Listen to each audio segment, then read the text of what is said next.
ओम कर्पूरगौरं करुणावतारं संसार सारं भुजगेन्द्रहारं सदा वसन्तं हृदयारविन्दे भवं भवानी सहितं नमामि। नमस्कार, स्वागत है आपका आचार्य वाणी में। मैं आचार्य डॉक्टर विक्रमादित्य आपके साथ हूँ। आज का विषय जो हमारा है वो है वृश्चिक राशि वालों के लिए संवत 2081 क्या सूचना लेके आया है, क्या खबरें लेके आया है, किस प्रकार का ग्रहों का योगायोग है। जी हाँ, यदि उन भावों को आप समझ लें तो ओवरऑल वृश्चिक राशि वालों के लिए बहुत सुंदर, जी हाँ, बहुत सुंदर योग लेके आया है।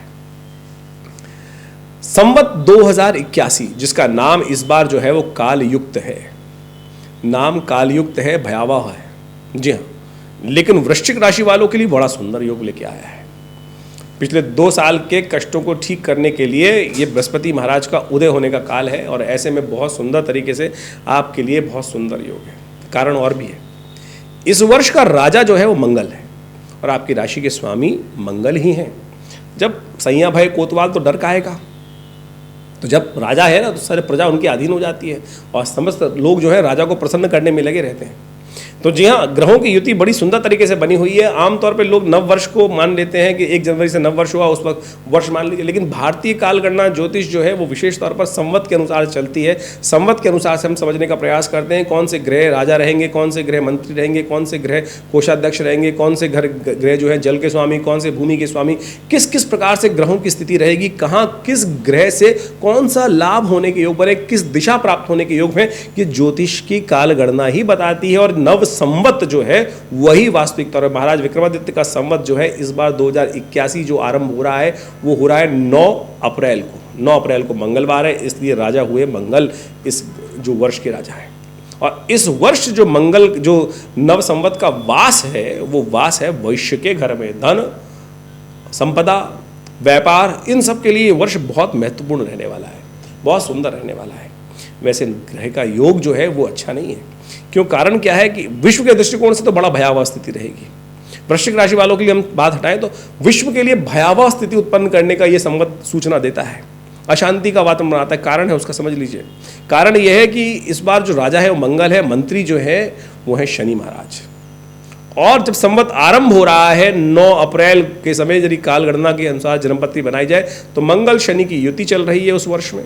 संवत में सूर्य और राहु की युति चल रही है और ये दोनों प्रलंकारी अनहोनी के योग बनाते हैं, अशुभ योग बनाते हैं। पूरे वर्ष सूर्य मंगल और शनि की जो परस्पर विरोधी स्थिति रहेगी राजा और मंत्री होने के कारण से, तो विचार में भिन्नता होती दिखाई दे रही है। और विचार भिन्नता के कारण से समझे एक क्रूर ग्रह एक पाप ग्रह है और दोनों की परस्पर विरोधी स्थिति है।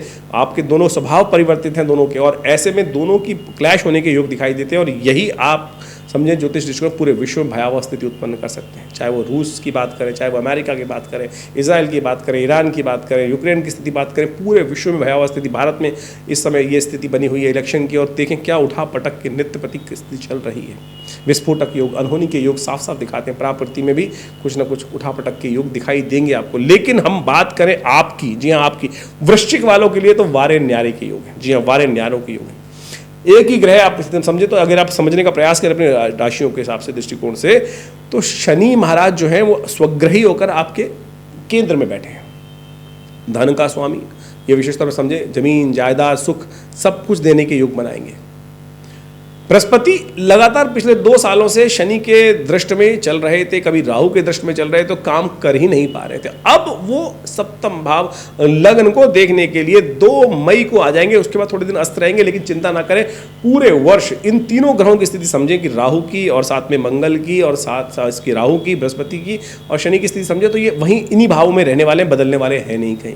हाँ, वक्री मार्गी अस्त उदय होते रहते हैं, वो सब चीज़ समझते रहे, उनके प्रभाव भी हम समय समय पर आपको बताते रहेंगे। सबसे बढ़िया सुंदर युति जो है, जो बृहस्पति कार्य नहीं कर पा रहे थे, वो नया जीवन, नई शक्ति, नई विचार, सब कुछ नया व्यापार आपकी राशि के अनुसार से आपको देने के योग बन सकते हैं। लेकिन ध्यान रखना पड़ेगा, मंगल शनि का टकराव है, कुछ ना कुछ आपको तैयारी रखनी पड़ेगी, कुछ ना कुछ विपदाएं भी साथ साथ आने के योग हैं। सब ठीक करेंगे बृहस्पति, लेकिन कुछ ना कुछ विपदाएं भी लगातार आने के योग बनते रहेंगे। लेकिन लाभ होगा, धन आएगा, सुख आएगा, धीरे धीरे आएगा। ये साफ साफ निश्चित तौर पर मान लीजिए ग्रहों की युति इस प्रकार साफ साफ इंगित करने का प्रयास करती है। जैसा हमने आपको कालगणना के अनुसार से बताया, बृहस्पति का अस्त जो उदय होना है वो बृहस्पति का परिवर्तन होना 1 मई से होना, और पूरे वर्ष यहाँ रहेगा। बीच में बृहस्पति अस्त भी होंगे 7 मई के आसपास से 2 जून के लिए, फिर वक्री भी होंगे 9 अक्टूबर से लेकर करीब करीब 4 फरवरी तक।